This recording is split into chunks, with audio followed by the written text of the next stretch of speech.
तो इसमें बोल रहा है इलस्ट्रेशन 1 में, Jain brothers acquired machine on 1 July 2015 at a cost of 14 lakh. हम लोगों ने एक मशीन खरीदा है 1 जुलाई को, और कितने में? 14 लाख में, and spent 1 lakh on it's installation. The firm writes off depreciation at 10% of the original cost every year. Depreciation rate कितना है? 10%. The books are closed on 31st December every year. Books close होना मतलब depreciation किस दिन हम लोग देंगे ये बता देता है। जिस दिन books close होता है उसी दिन हम लोग depreciation देते हैं। तो हम लोग हर साल depreciation देंगे 31st December, ठीक है। Show the machinery account and depreciation account for 2015 and 2016। 2 साल के लिए हम लोग को अकाउंट बनाना है। देखो, दो तरीके का हम लोग का एक्सपेंडिचर होता है। एक रेवेन्यू एक्सपेंडिचर, इसके ऊपर पूरा एक चैप्टर है सीए फाउंडेशन में, वो हम अलग से पढ़ाएंगे, पर यहाँ पे हम पहले बता देते हैं। हम लोगों का दो तरीके का एक्सपेंडिचर होता है, एक रेवेन्यू एक्सपेंडिचर, एक कैपिटल एक्सपेंडिचर। रेवेन्यू एक्सपेंडिचर होता है जो हम लोग हर महीना या हर दिन या साल में बहुत बार करते हैं, जैसे कि सैलरी एम्प्लॉय लोग को देना, रेंट पे करना, कमीशन देना। जो भी चीज हम लोग का पीएल में आता है वो सब रेवेन्यू नेचर का होता है, मतलब वो हम लोग साल में बहुत बार करते हैं। पर कैपिटल एक्सपेंडिचर वो होता है जो हम लोग हर साल करेंगे ही, ऐसा जरूरी नहीं है, ठीक है। ये हम लोग जब भी कोई एसेट खरीदते हैं, जैसे सोचो कि तुम लोग आज एसी लगवाते हो अगर घर पे, तो एसी खरीद के कितने में लाते हो? से 40,000। तुम लोगों ने एसी खरीदा कितने में? 40,000 में। पर जब वो आता है और इंस्टॉल करता है तुम लोग के घर में, तो 40,000 में सोचो, बोलता है कि इंस्टॉलेशन के लिए सर 2,000 और लगेगा, हम लोग आपको वायर देंगे, ये करेंगे वो करेंगे, 2,000 आपका और लगेगा। तो हाँ, तो बेसिकली वो जो हम लोग का एसी खरीदे 40,000 में, और उसके लिए हम लोग पे किए, इंस्टॉलेशन के लिए हम लोग पे किए हैं 2,000। तो अगर कोई हम लोग से पूछे कि एसी का ओरिजिनल कॉस्ट कितना है, तो हम लोग बोलेंगे एसी का ओरिजिनल कॉस्ट 42,000 है, 40,000 नहीं। क्योंकि उसको यूज करने के लायक बनाने तक उसके ऊपर जितना एक्सपेंडिचर हुआ है, बोलेंगे सब कुछ उसका कॉस्ट प्राइस है। तो इसी तरह इस सम में हम लोग मशीन खरीदे थे 14 लाख में, पर उसको इंस्टॉल करने में हम लोग का 1 लाख और लग गया। तो मशीन का ओरिजिनल कॉस्ट कितना हो गया? 15 लाख, 14 लाख नहीं। तो अब हम लोग का ओरिजिनल कॉस्ट है 15 लाख, 10% डेप्रिसिएशन है, तो अकाउंट ड्रॉ करो। सबसे पहले हम लोग लिखेंगे इन the books of Jain brothers.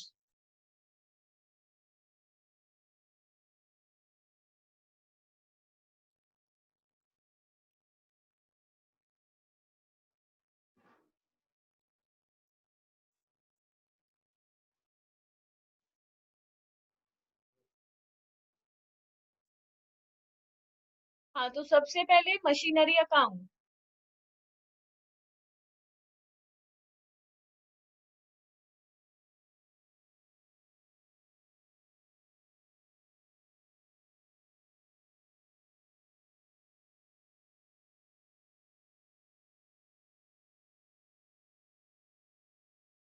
तो इसका फॉर्मेट कैसे है? फॉर्मेट है date particular amount, date particular amount. तो यहाँ सबसे पहले हम लोग क्या लिखेंगे? कब, कौन से डेट पे खरीदे? हम लोग खरीदे हैं 1 जुलाई 2015 में, तो 1/7/15। खरीदने के टाइम पे हम लोग क्या कहते हैं? To bank.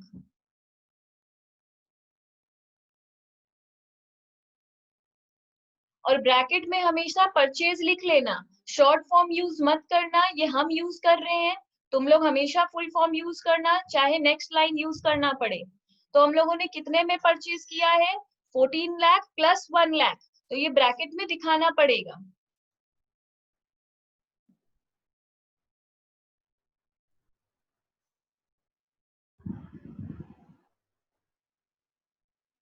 ठीक है। हम्म। उसके बाद हम लोग क्या करेंगे, डेप्रिसिएशन देंगे। डेप्रिसिएशन देने का टाइम कब बोला गया है, डेप्रिसिएशन देंगे हर बार 31 दिसंबर में। तो डेप्रिसिएशन इधर दिया जाता है, तो डेट क्या होगा, 31/12/15।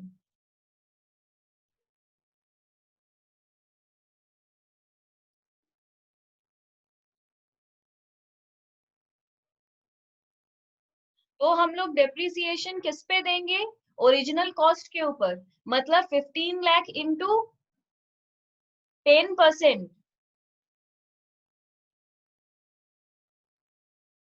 पर इस मशीन को क्या हम लोग सालों भर यूज किए हैं, नहीं, हम लोग जुलाई में खरीदे हैं और दिसंबर में डेप्रिसिएशन दे रहे हैं। तो कितना हुआ, 7, 8, 9, 10, 11, 12, मतलब 6 मंथ्स। तो यहाँ 6/12 लिखना पड़ेगा। तो 15 लाख का 10% होता है 1,50,000, उसका 6/12 करेंगे तो होगा 7,50,000।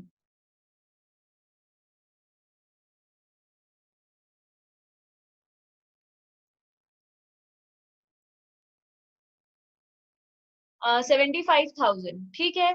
उसके बाद हम लोग इसको बैलेंस कर लेंगे, तो बाई बैलेंस CD, इसी डेट पे जिस डेट पे डेप्रिसिएशन दिए हैं।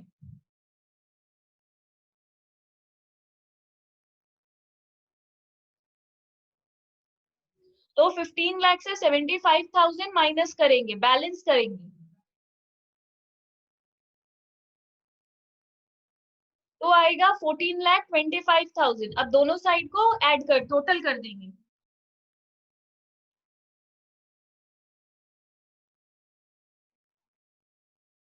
दोनों साइड 15 लाख हो गया। अब ये जो CD है इसको इस तरफ BD में उतारेंगे।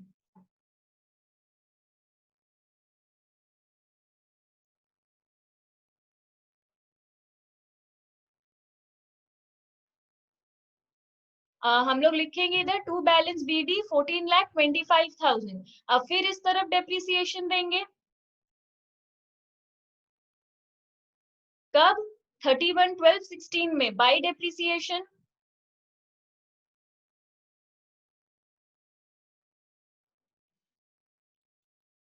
ओरिजिनल कॉस्ट पे ही देंगे 15 लाख का 10%, मतलब 1,50,000।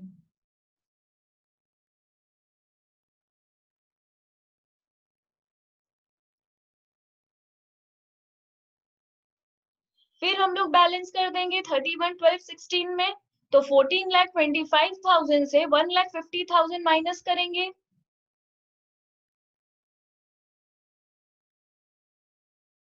तो रहेगा 12,75,000।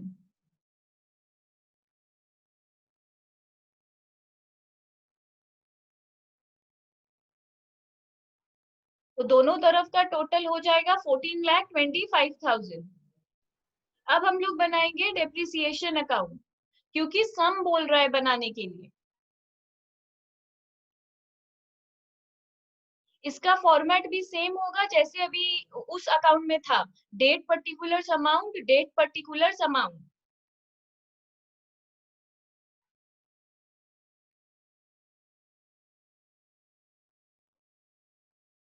ठीक है।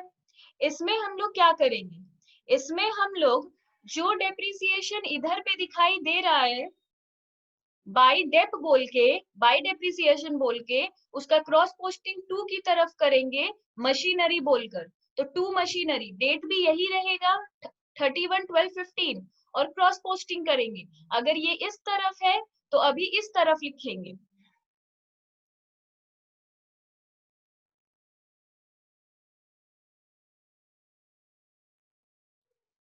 टू मशीनरी क्यों, उस लेजर से उठाए हैं, लेजर जिससे डेप्रिसिएशन को उठाए हैं हम लोग, उस लेजर का नाम है मशीनरी अकाउंट। यहाँ अमाउंट कितना है, 75,000, तो यहाँ भी हम लोग लिखेंगे 75,000।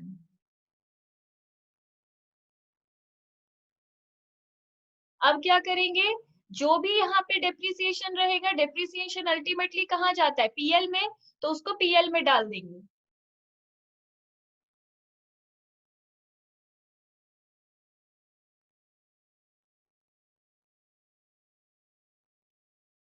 इसको इस तरह डबल लाइन देके क्लोज कर देंगे। फिर हम लोग का डेप्रिसिएशन कब था? 31/12/16 में, तो फिर सेम चीज करेंगे।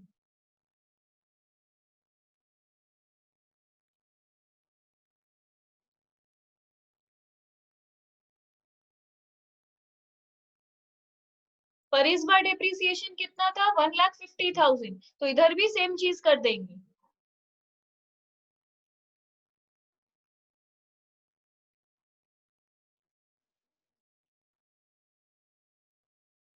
तो ये भी कंप्लीट हो गया।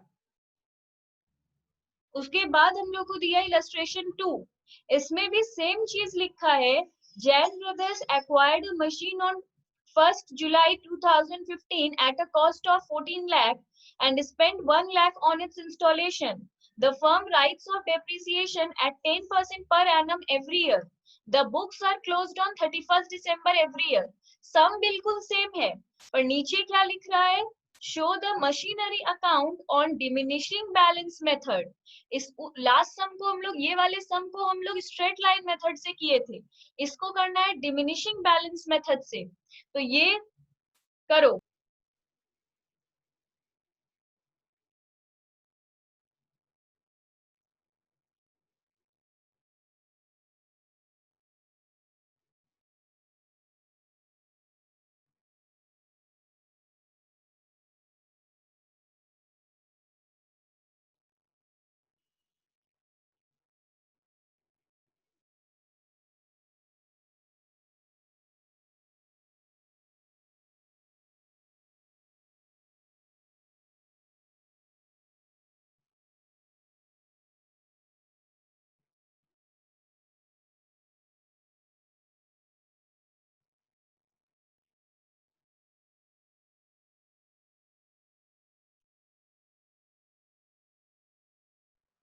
देखो, हम इलस्ट्रेशन 3 सेंड किए।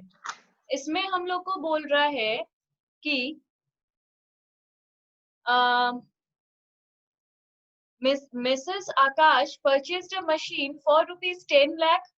Estimated useful life and scrap value were 10 years and 1,20,000 respectively.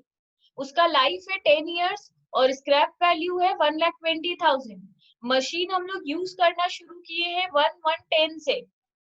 Machinery account भी बनाना है, डेप्रिसिएशन अकाउंट भी बनाना है, पर सिर्फ 2015 का, by using sum of years digit method. ये ना तो एसएलएम मेथड है, ना तो डिमिनिशिंग बैलेंस मेथड है। इस मेथड का नाम है सम ऑफ ईयर्स डिजिट मेथड।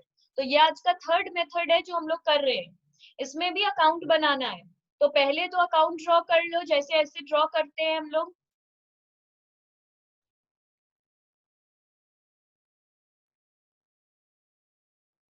तो हम लोग लिख लिए इलस्ट्रेशन 3। इसके बाद in the books of Messrs Akash.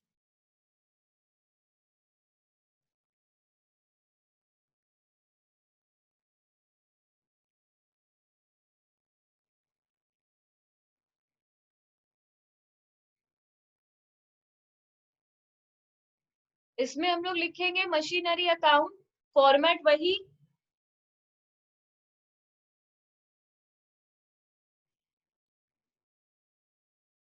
Date particulars amount, date particulars amount. अब हम लोग मशीन खरीदे कब है?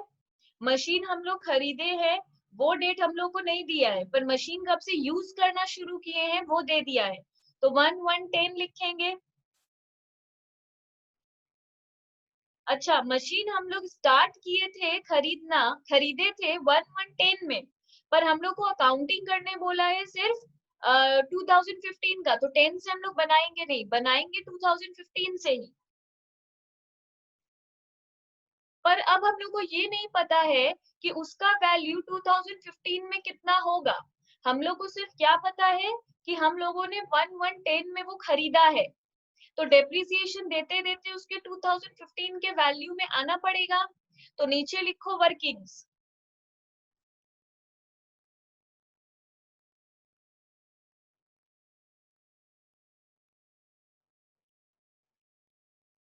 1/1/10 में हम लोग परचेज कितने में किए? 10 लाख में।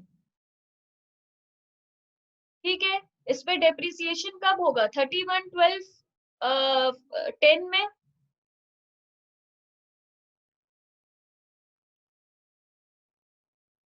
अब sum of years digit method में डेप्रिसिएशन कैसे कैलकुलेट करते हैं? तो sum of years digit method का पहले फॉर्मूला लिख लो।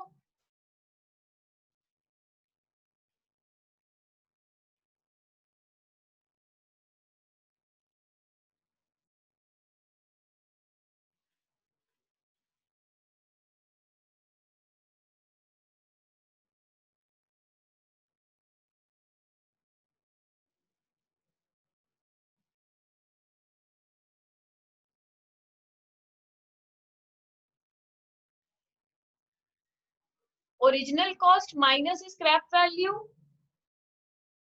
मैम यहाँ पर इलस्ट्रेशन सॉरी उसके बाद हम लोग इसको कैसे करते हैं? ओरिजिनल कॉस्ट हम लोगों का कितना था? ओरिजिनल कॉस्ट हम लोगों का था 10 लाख। 10 लाख। स्क्रैप वैल्यू हम लोग का कितना था? 1,20,000।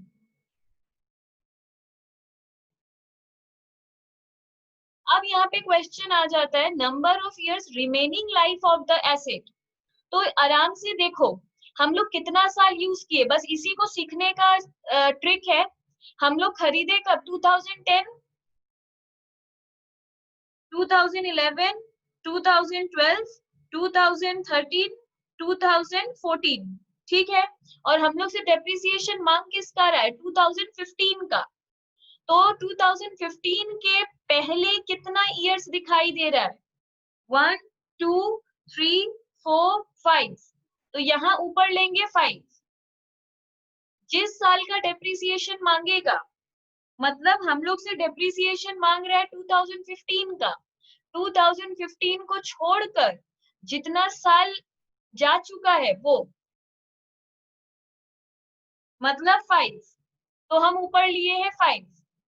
और जो ये निकला टोटल, ये जो निकालना है total of all digits of the life of the asset, इसका मतलब ये है कि उसका लाइफ कितना था? 10 साल। तो यहाँ पे टोटल करना है 1 + 2 + 3 + 4 + 5 + 6 + 7 + 8 + 9 + 10। पर प्रैक्टिकली इतना बड़ा तो हम लोग करेंगे तो टाइम वेस्ट होगा, तो इसके लिए एक शॉर्टकट निकला है।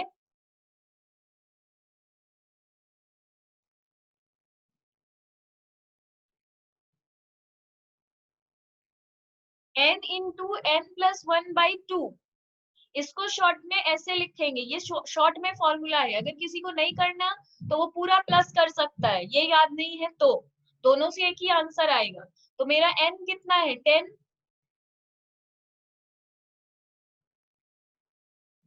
तो ये 10 और फिर इसको सॉल्व करेंगे तो आएगा 55। 55। तो इसको सॉल्व कर लेंगे तो कितना आ जाएगा?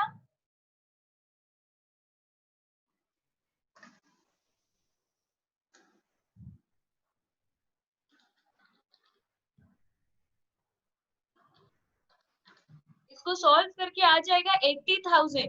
तो हम लोग का हर साल डेप्रिसिएशन कितना होगा? 80,000। तो sum of years digit method में डेप्रिसिएशन ऐसे निकलता है। आगे 80,000, तो यहाँ पे अब हम लोग बैठा सकते हैं 80,000।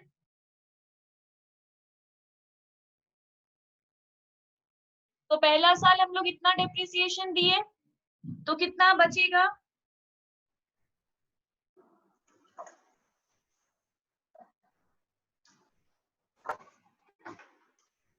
9,20,000। उसके बाद हर साल देते जाओ 80,000 ही।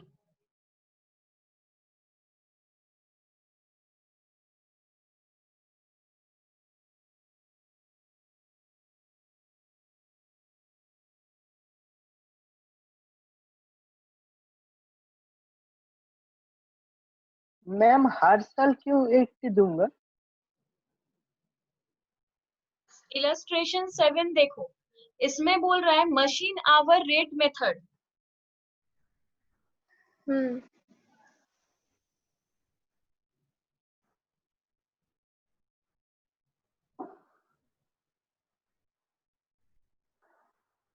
मशीन आवर रेट मेथड में क्या होता है? हम लोग जितना टाइम, सोचो कोई भी मशीन बेचते वक्त हम लोगों को बोल देता है कि ये इतना आवर्स ही चलेगा, मतलब इस मशीन का लाइफ है सिर्फ 100 आवर्स। अब 100 आवर्स अगर यूज कर लेंगे तो वो तुरंत खत्म हो जाएगा। तो अब सोचो, इसका टाइम के बेसिस पे इसका लाइफ डिपेंड नहीं करता है कि ये 5 इयर्स चलेगा, ये 10 इयर्स चलेगा, ऐसा नहीं है। ये है आवर्स पे चलेगा। अगर 100 आवर्स एक दिन में, जैसे जीबी देता है हम लोग को कि इस आपको दिया है 20 GB, अब 20 GB तुम एक दिन में खत्म कर दो या 15 दिन में खत्म करो, उतना ही उसका लाइफ है। तो वैसे ही मशीन आवर रेट मेथड है। यहाँ पे साल में लाइफ नहीं दिया हुआ रहेगा, यहाँ पे टाइम पे, आवर्स पे हम लोग को लाइफ दिया हुआ रहेगा। तो सम देखो, a machine was purchased for 30 lakh having an estimated total working hours of 24,000 hours। बोल रहा है मशीन हम लोग खरीदे हैं 30 लाख में और इसका लाइफ कितना है 24,000 आवर्स, यही इसका पूरा लाइफ है। The scrap value is 2 lakh। An anticipated pattern of distribution हम लोग यूज कैसे किए हैं, 1 2 3 मतलब पहला 3 साल 3000 आवर्स यूज कर लिए, 4 5 6 मतलब 4 to 6 हम लोग 3 साल यूज किए 26 आवर्स, 2600 आवर्स, और 7 8 9 10 4 साल तक यूज किए हैं 1800 आवर्स। तो इसका पहले डेप्रिसिएशन वर्किंग्स में, इसमें बोल रहा है डिटरमाइन एनुअल डेप्रिसिएशन, हर साल का डेप्रिसिएशन बताओ, मतलब 1 to 3 का बताओ, 4 to 6 का बताओ और 7 to 10 का डेप्रिसिएशन बताओ। तो इसमें हम लोग कैसे करेंगे, लिखो calculation of annual depreciation.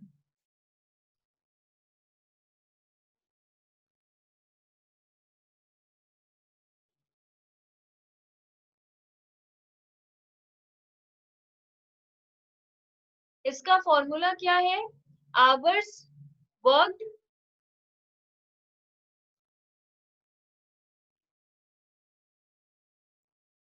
divided by total hours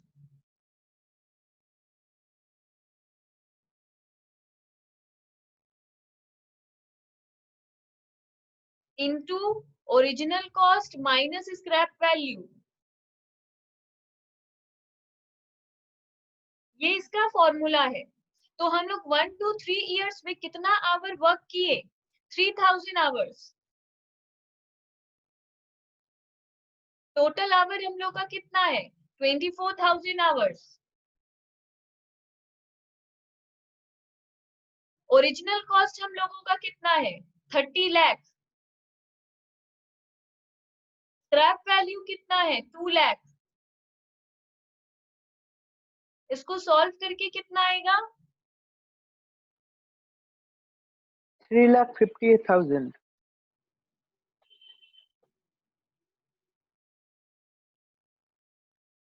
3,50,000। अब इसी तरह दूसरे साल दूसरा 4 to 6 का निकालो।3,333,333।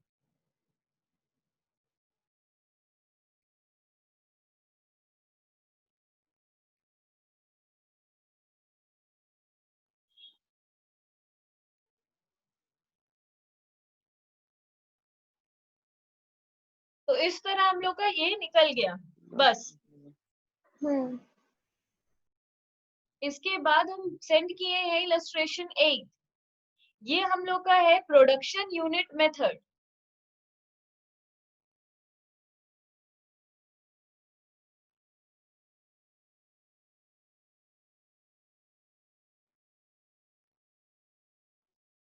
इस मेथड में क्या होता है, मशीन का लाइफ कैसे दिया हुआ रहता है उसका यूनिट प्रोडक्शन पे।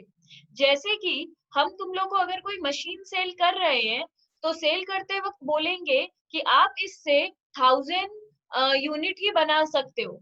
ये मशीन जिस दिन 1000 यूनिट बना देगा उसके बाद और नहीं चलेगा। ऐसा कहाँ बोलते हैं, जब तुम लोग कोई प्रिंटर के लिए इंक खरीदते हो तो उसमें बोल देता है कि इससे सिर्फ 300 पेज ही निकलेगा, 300 पेज के बाद इससे और प्रिंट नहीं होगा। तो उसको कहते हैं प्रोडक्शन यूनिट मेथड। जो यूनिट पे बता देता है कि इसका लाइफ कितना है, 1000 यूनिट का ही इसका लाइफ है। तो अब देखो सम में बोल रहा है अ machine is purchased for 20 lakh, its estimated useful life is 10 years, residual value is 2 lakh, residual मतलब scrap value, the machine is expected to produce 1.5 lakh units, मतलब 1,50,000 units during its lifetime, ये पूरा lifetime में सिर्फ 1,50,000 यूनिट ही बनाएगा। तो हम लोग कितना कितना कैसे बना लिए, पहला 3 साल 20,000 यूनिट बना लिए, फिर बाकी का 3 साल 15,000 यूनिट्स बना लिए, बाकी 8, 9, 10 हम लोग 10,000 यूनिट्स बना लिए। बोल रहा है determine the value of depreciation for each year using production unit method. इसका भी सेम फॉर्मूला है जैसे अभी मशीन आवर रेट मेथड का था।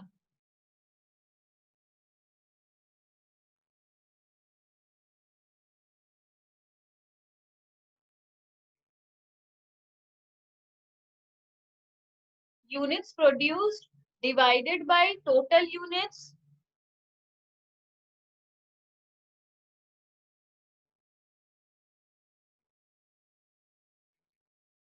Into original cost minus scrap value. तो जैसे अभी ऊपर किए वैसे इसको कर लो।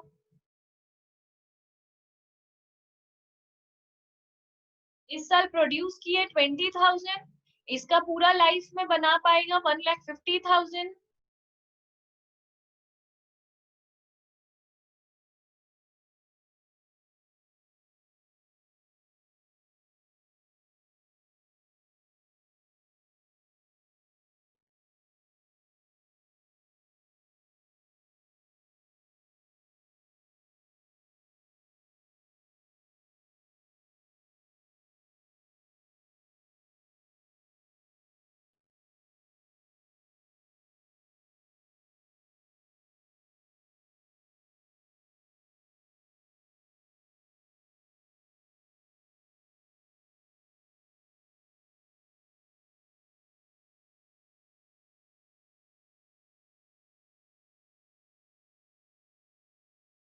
इलस्ट्रेशन 9 देखो, ये है हम लोगों का डिप्लीशन मेथड।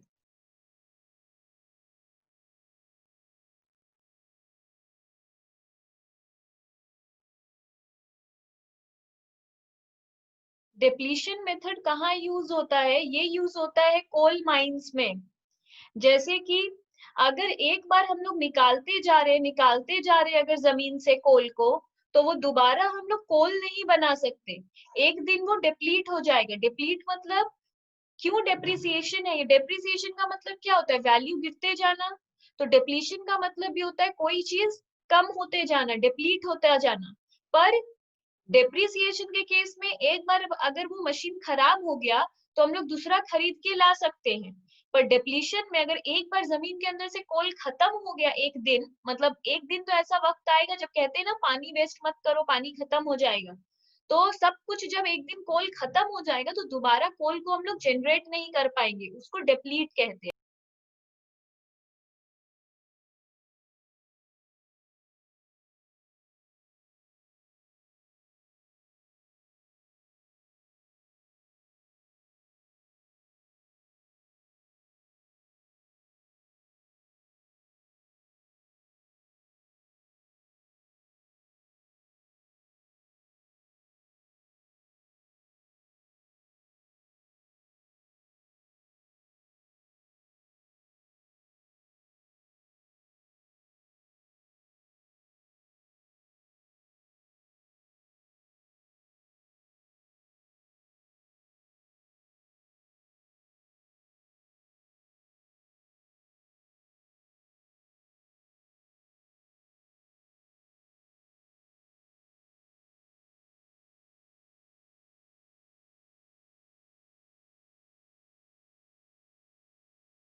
मतलब सेम जैसे अभी पिछले सम में 2 सम में किए, 2000 इस साल हम लोग टोटल निकाल लिए हैं।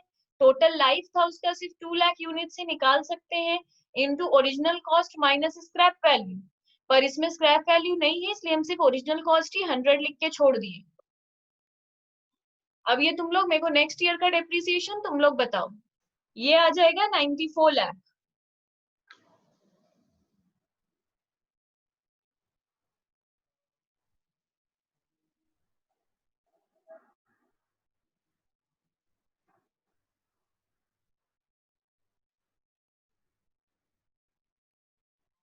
यहाँ पे डेप्रिसिएशन कितना होगा?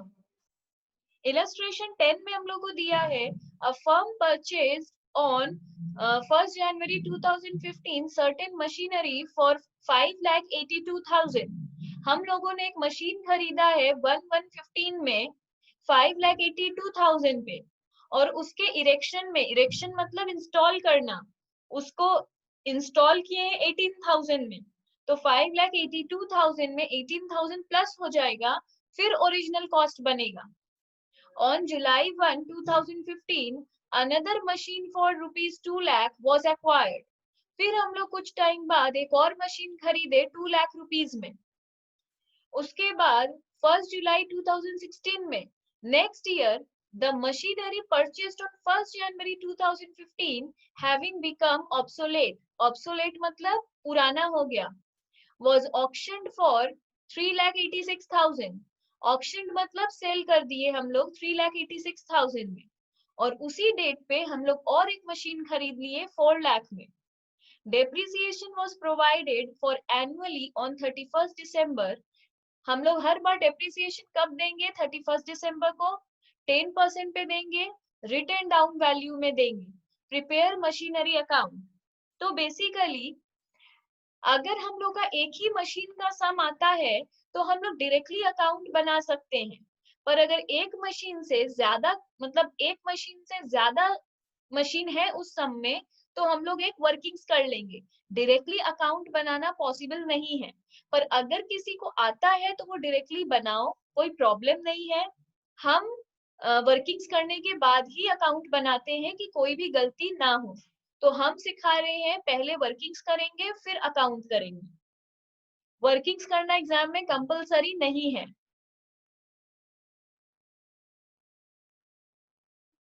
इलस्ट्रेशन 10 लिखो वर्किंग्स।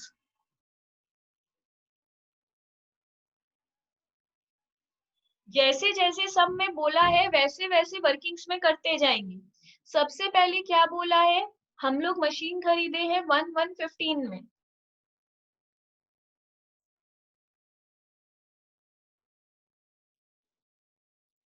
पहला मशीन खरीदे इसलिए M1 कितने में खरीदे हैं?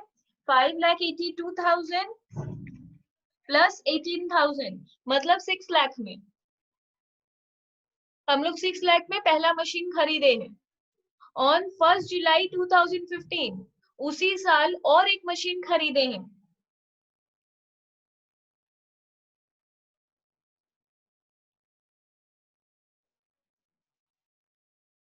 टू लाख में हम लोग फिर और एक मशीन खरीदे। फिर 2016 का बात बोल रहा है, पर इसके पहले दिसंबर आ जाएगा डेप्रिसिएशन देने का टाइम।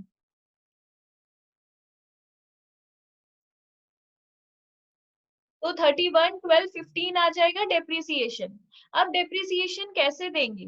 10% देना है, तो ये वाला 6 लाख का 10% डेप्रिसिएशन होगा, दैट इज 60,000।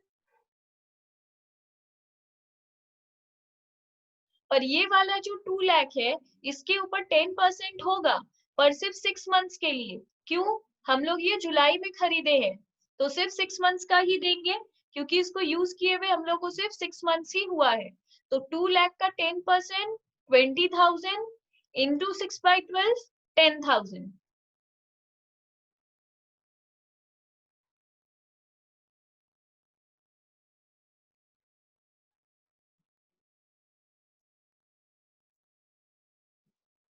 तो यहाँ पर 1,116 बैलेंस बच गया हम लोग पास। इसका 5,40,000, इसका 1,90,000। अब हम लोग आ गए 16 में। 16 में क्या हुआ? 1716 में हम लोग वो मशीन सेल कर दिए। कौन सा वाला? जो पहले खरीदे थे। पर हमेशा एक चीज याद रहे, जब भी हम लोग बीच में किसी मशीन को बेचते हैं तो हमेशा डेप्रिसिएशन देकर बेचना। तो हम लोग इस मशीन को बेच रहे हैं, 5,40,000 के मशीन को हम लोग सेल कर रहे हैं, तो कुछ दिन यूज करके सेल कर रहे हैं, मतलब जनवरी से जुलाई यूज कर रहे हैं फिर सेल कर रहे हैं। तो 5,40,000 पे 10% 6 महीने के लिए डेप्रिसिएशन होगा।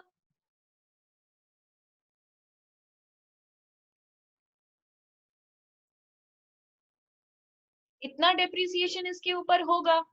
Ma'am ma'am ma'am ma'am 540।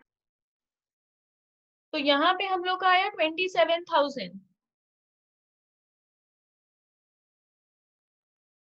तो कितना बैलेंस बचा? 5,13,000। 5,13,000। अब इसको हम लोग सेल कर रहे हैं।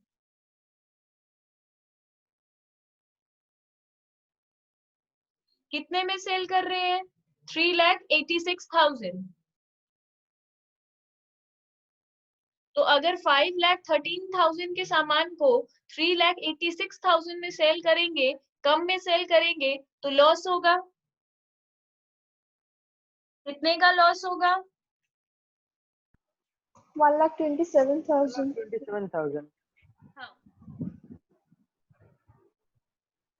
और जिस दिन सेल करेंगे उसी दिन लॉस होगा, इसलिए डेट हम लोग सेम रखेंगे। इसके बाद ये वाला चीज खत्म। बोल रहा है उसी डेट पे हम लोग और एक मशीन खरीदे हैं 4 लाख का, तो वही डेट फिर से लिखेंगे।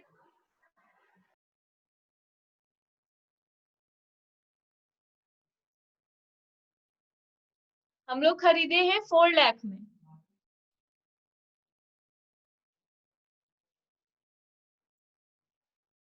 फिर 31/12/16 आ जाएगा डेप्रिसिएशन देने का टाइम। तो 1,90,000 का 10% डेप्रिसिएशन देंगे, 19,000। और 4 लाख के ऊपर भी 10% देंगे पर 6 मंथ्स के लिए, क्योंकि जुलाई में खरीदे हैं। तो 4 लाख का 10% 40,000, उसका 6/12 करेंगे तो 20,000।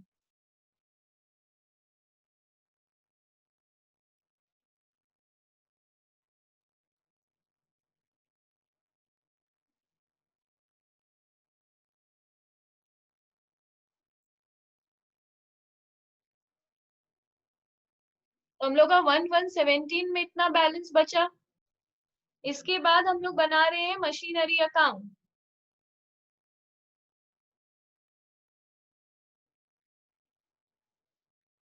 ठीक है, फॉर्मेट क्लियर है तुम लोग को? Date particular amount, date particular amount.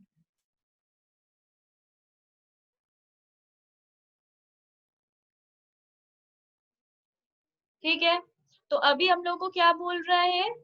Account बनाने के लिए तो फिर से सम्स देखने का जरूरत बिल्कुल भी नहीं है, अब सिर्फ वर्किंग्स देखेंगे और करेंगे। यहाँ जैसे जैसे एंट्री हुआ है वैसे वैसे वहां पे एंट्री करेंगे। तो सबसे पहले क्या दिख रहा है? हम लोगों ने परचेज किया है, तो वहां जाकर परचेज का एंट्री लिखेंगे।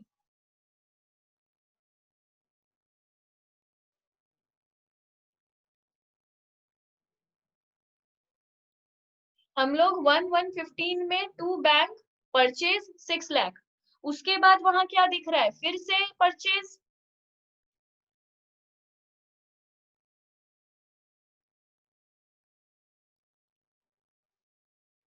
फिर दिख रहा था 2 लाख का परचेज। उसके बाद क्या दिख रहा है? डेप्रिसिएशन। देखो हम ऐसे मूव कर रहे हैं, फिर क्या दिख रहा है? डेप्रिसिएशन। तो हम लोग फिर डेप्रिसिएशन लिखेंगे उधर, बाय डेप्रिसिएशन।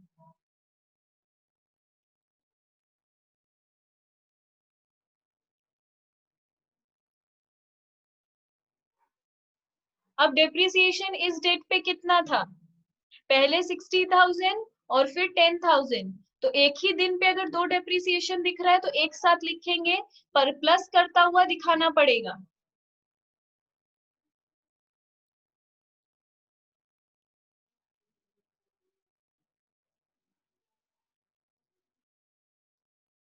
ठीक है, इस तरह 70,000 डेप्रिसिएशन हो गया। इसके बाद क्या दिख रहा है वहां पे? बैलेंस। तो यहाँ पे भी हम लोग करेंगे बैलेंस।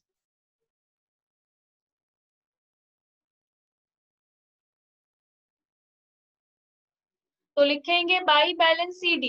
अब इसको क्या करेंगे? इन दोनों को प्लस करेंगे और 70,000 को उससे माइनस कर देंगे। तो 6 लाख प्लस 2 लाख 8 लाख, 8 लाख माइनस 70,000 7 लाख 30,000।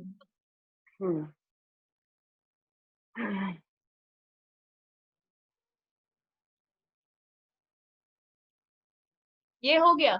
इसके बाद 116 इधर आएगा।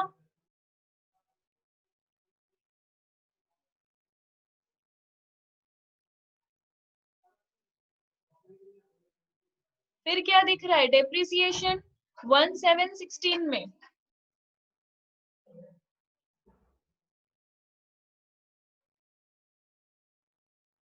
कितना दिखाई दे रहा था? सिर्फ 27,000। उसके बाद हम लोग को क्या दिखाई दे रहा है? सेल। तो सेल किधर आता है? इधर। परचेज अगर इधर आता है तो सेल इधर आता है।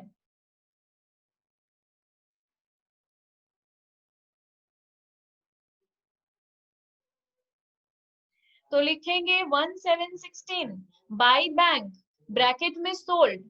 कितने में सेल किए? 3,86,000। फिर क्या दिख रहा है हम लोग को?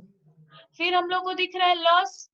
तो फिर लॉस का एंट्री करेंगे। हम सिर्फ लाइन से वर्किंग्स देख देख कर लिखते जा रहे हैं। लॉस इधर आता है बाई की तरफ।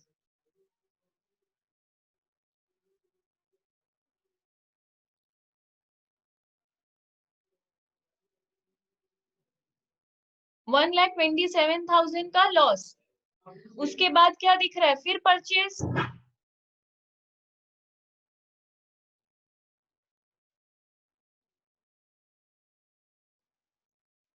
कितने का? 4 लाख का। उसके बाद फिर क्या दिख रहा है? फिर डेप्रिसिएशन।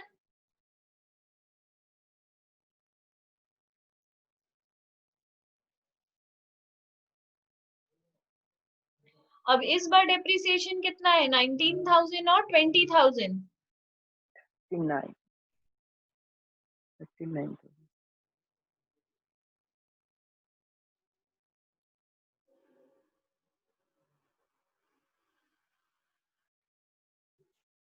फिर बैलेंस कैसे करेंगे? इस साइड को प्लस करेंगे।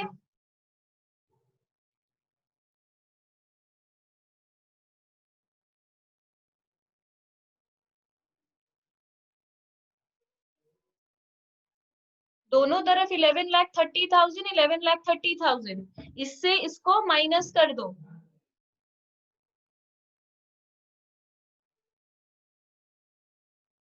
51,000। 5,51,000। 5,51,000। इस तरह हम लोग का ये वाला अकाउंट खत्म हो गया। किसी का कोई भी तरीके का। इलस्ट्रेशन 11 में बोल रहा है messrs Anshul commenced business on 1 January 2011 when they purchased plant and equipment for ₹7 lakh। हम लोग 1/1/11 को एक मशीन खरीदे हैं, प्लांट खरीदे हैं 7 लाख में। They adopted a policy of charging depreciation at 15% per annum on diminishing balance basis। ये लोग 15% डेप्रिसिएशन देता है DBM में, मतलब डिमिनिशिंग में, WDB में। And over the years their purchase of plant have been, और भी हम लोग प्लांट खरीदे हैं। 1/1/12 में खरीदे हैं 1,50,000 का। 1/1/15 में खरीदे हैं 2 लाख का। On 1/1/15 it was decided, पर एकदम लास्ट में हम लोग डिसाइड कर रहे हैं, it was decided to change the method। हम लोग पहले डिमिनिशिंग करते थे, अब हम लोग सोच रहे हैं मेथड चेंज कर देंगे और स्ट्रेट लाइन बेसिस पे देंगे। Change the method and rate of depreciation. Rate भी चेंज कर देंगे। पहले 15% देते थे, अभी कुछ और देंगे, और मेथड भी चेंज कर देंगे। On this date, remaining useful life was assessed as 6 years। जिस दिन वो ये डिसाइड किया ना कि हम लोग मेथड चेंज कर देंगे, उस दिन मशीन का लाइफ बचा था 6 years.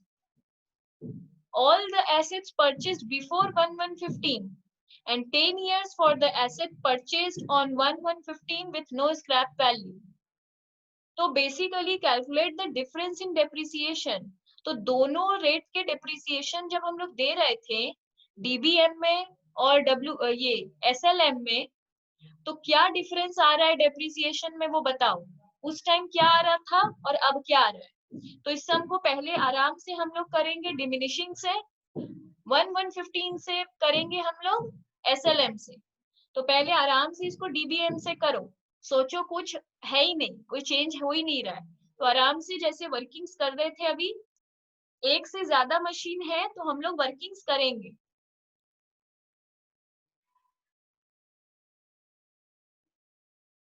लिखो इलस्ट्रेशन 11. हेडिंग दे दो चेंज ऑफ मेथड.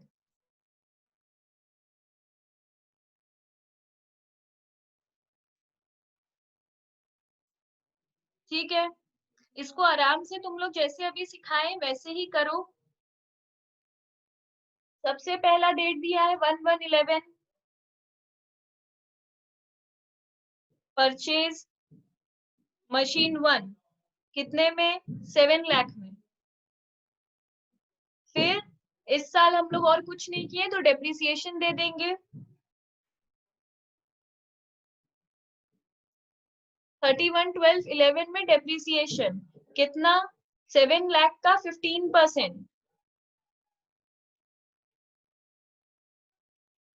मतलब 1,05,000.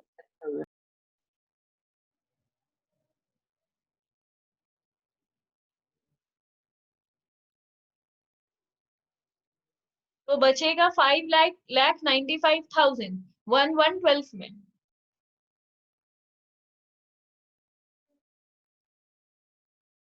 फिर 11/12 में हम लोग और एक मशीन खरीदे हैं.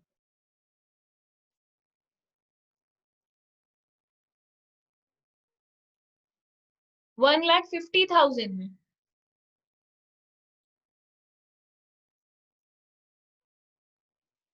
फिर और कुछ नहीं किए हैं तो डेप्रिसिएशन दे देंगे. जबकि ये WDV मेथड है, डिमिनिशिंग मेथड है, तो 5,95,000 पे 15% देंगे. तो आएगा 8,9,250 और 1,50,000 पे भी 15% देंगे. तो आएगा 22,500.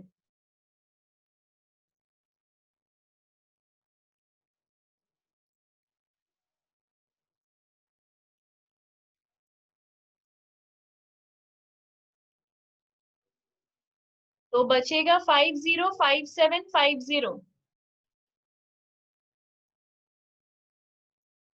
127,500.